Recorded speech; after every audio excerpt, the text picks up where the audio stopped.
আজ আপনাদের নিয়ে যাব পূর্ব বর্ধমান জেলার তেলিপুকুর এলাকায় স্বামী অভয়ানন্দ গিরি আশ্রমে। এই আশ্রম চত্বরে ওং ক্লিং কালী মন্দির আছে।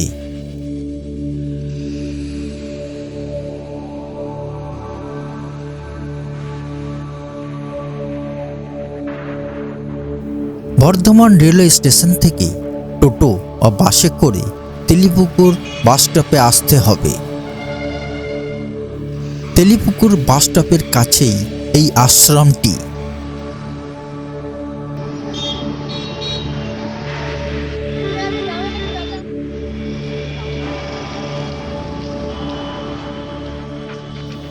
স্বামী অভয়ানন্দ গিরির প্রতিষ্ঠিত এই আশ্রমটি।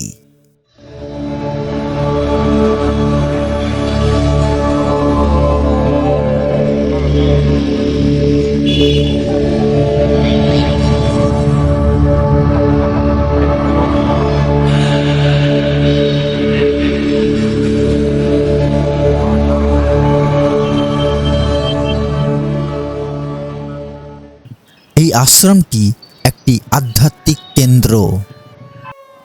শ্রী শ্রী স্বামী অভয়ানন্দ গিরি পরমহংস তিনি নারুগ্রামের নিবাসী ছিলেন। এই আশ্রম চত্বরেই তাঁর সমাধি মন্দির আছে।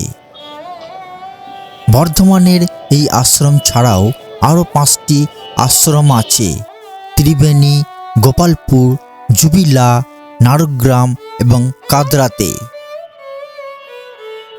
জানা যায় তিনি জুবিলা গ্রামে মাটির নিচে বসে সাধনায় সিদ্ধি লাভ করেন। ত্রিবেণীতে তিনি মৌন বাবা নামে খ্যাত। আশ্রম চত্বরটি বেশ সুন্দর। এই আশ্রম চত্বরে শিব মন্দির, কালী মন্দির ও অন্যান্য মন্দির দেখা যায়।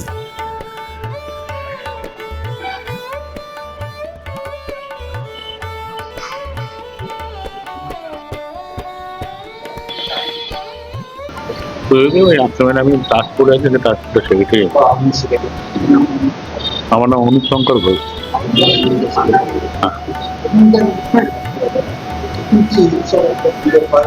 এখানে উৎসব বলতে গেলে আমাদের 6টি আশ্রম আছে। যেমন এটা হচ্ছে আমাদের মেন শাখা ত্রিবেণী, মানে বর্তমান তেলিপুকুর।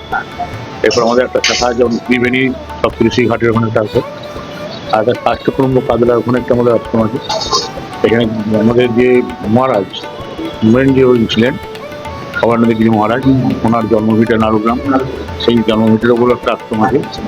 ওনার মামার বাড়ি হচ্ছে জুবিলাতেও একটি আশ্রম আছে, জুবিলাতেও একটি আছে, এবং পাশাপাশি গোপালপুর গ্রামও একটি আশ্রম আছে। এই আমাদের 6টি আশ্রম। এই 6টি আশ্রমে আপনার উৎসব হয়, বছরে একটি করে মেন উৎসব হয় 6টি আশ্রমে। মেনলি এখানে যে তেলিপুর যে আমাদের মূল আশ্রম, এখানে থেকে আমাদের রাস পূর্ণিমা একটা বড় উৎসব হয়, শিবরাত্রি একটা বড় হয়। আপনার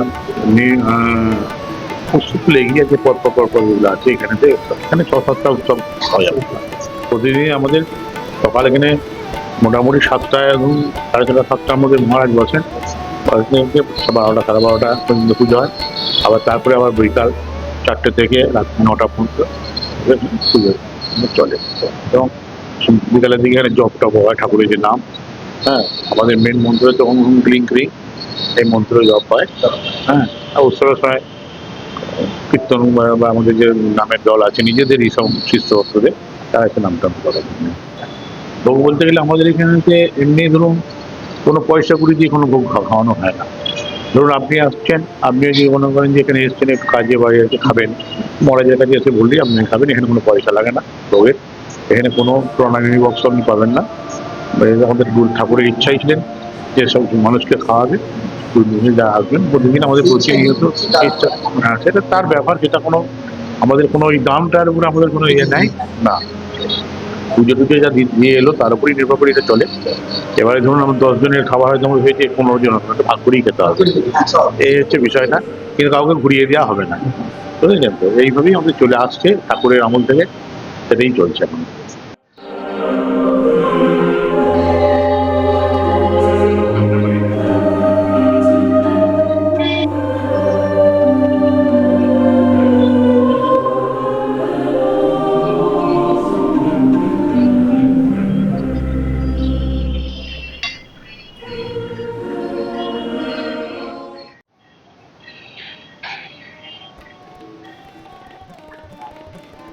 শ্রীমৎ স্বামী অভয়ানন্দ গিরি পরমহংস হচ্ছেন আমার গুরুদেব।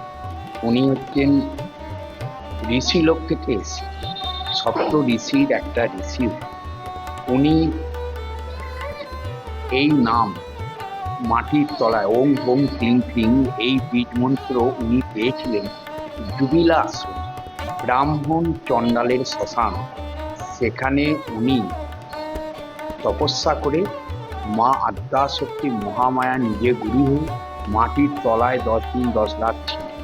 সেখানে মা গুরু হয়ে এই মন্ত্র উনাকে প্রথমে ওম আর ক্লিং মন্ত্র দিলেন। তারপরে উনি 14 বছর মৌন মায়ের আদেশ। ওখান থেকেই জুবিলা আশ্রম থেকে ওনার জন্মভূমি হচ্ছে নারুগ্রাম। নারুগ্রামে উনি 4 বছর মৌন। ওখান থেকে মায়ের আদেশ হয় এই বর্ধমান। বর্ধমান তখন এটা জঙ্গলে ভর্তি ছিল, ভূতবাড়ি নামে পরিচিত। নারুগ্রাম থেকে ওনাদের তখন উনি মৌন ছিলেন, তো ইশারায় সব বললেন যে আমি এখানে আর থাকবো না, আমি বর্ধমান যাব। তখন ওনারা এসে বর্ধমানে এখানে দিয়ে ভেতরের যে বাড়িটা দেখেছেন নিচে দামোদর, ওইটা ছিল আদি ঠাকুর। ওইখানে তখন উনি থাকতেন। ছাদটা শুধু ওইটারই ছিল, আর বাকি এই আশ্রমে যে বাড়িগুলো রয়েছে ছাদ ছিল না, দেয়াল ছিল। দেয়ালের উপরে আবার ছাদ। তারপরে উনি এখানে 4 বছর এখানে তপস্যা করলেন। তারপরে এখান থেকে মায়ের আদেশ হয় তীরবেণী। তীরবেণী ঝাউতলা কালীবাড়ি নামে পরিচিত, গঙ্গার ধারে। ওইখানে উনি প্রায় 4-6 বছরের মতো মৌন। ওইখানেই থাকেন, মাটির তলাতে উনি থাকেন, মানে একটা গর্ত মুখ করে দিতে, ওপরটা ছাউনির মধ্যে থাকতে উনি ওখানে তপস্যা করেন। উনি বেশিরভাগ এখানে গুহা আছে, বর্তমানে জুবলে গুহা আছে, ত্রিবেণীতে গুহা আছে। উনি বেশিরভাগ এখানে গুহাটা আছে। হ্যাঁ, উনি ওই মাটির তলাতেই বেশি তপস্যা করেন। আমার নাম শ্রীমৎ স্বামী সরলানন্দ গিরি। হ্যাঁ হ্যাঁ।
আচ্ছা আচ্ছা, মানুষ বেড়ে বাড়ি।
ভিডিওটি আজ এখানেই শেষ করছি। আমার ভিডিওটি যদি আপনাদের ভালো লাগে অবশ্যই বেশি বেশি করে শেয়ার করবেন, কমেন্ট করবেন, সাবস্ক্রাইব করবেন। ধন্যবাদ।